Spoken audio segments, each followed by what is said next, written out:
Okay, thank you very much. Thank you.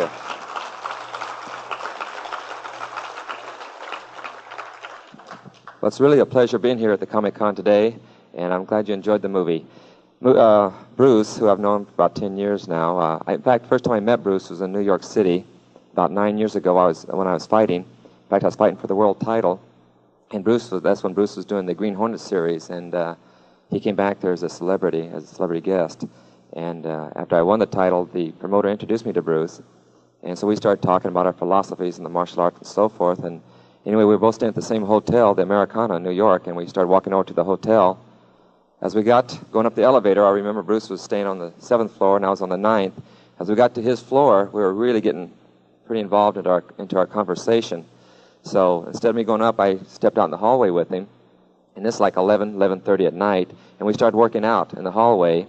And next time I looked at my watch, it was 7 o'clock the next morning. And it was amazing because he had so much knowledge and, as you know, on the screen, ability, that it seemed like an hour had gone by as far as us working out and exchanging ideas. So he said, well, when we get back to Los Angeles, why don't we start working out together, which we did. When I got back, we started training together, and then the series was canceled, and he went to Hong Kong to pursue a movie career. When he went to Hong Kong, his first movie, the biggest grossing movie in Asia, before Bruce went over there, was The Sound of Music.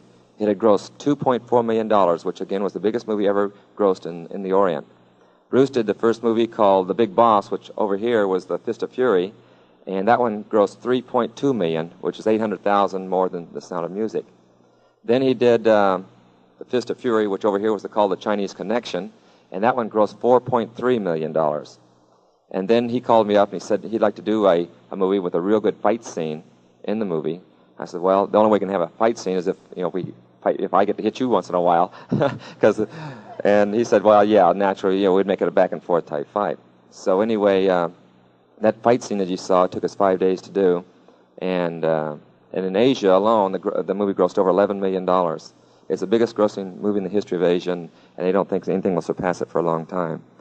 Then Bruce naturally did Enter the Dragon, which was his last movie, and it was probably the biggest grossing movie as far as martial art movies go. But Bruce was 32 years old. Let me explain something about his death too, because there's, I guess, so many rumors that are going about how he passed away and so forth, about touch of death and drugs and so forth. And so I'd like to clarify that before we go on with the demonstration. Is Bruce in 1968? He's pretty heavy in the weightlifting, as you could tell. He was very well built. And he was lifting weights one night with Kareem Jabbar, who was a student of his when he was in Los Angeles, playing at UCLA. And he tried to lift too heavy weights, and he ruptured the disc in his back, and he was laid up in the hospital for 3 weeks.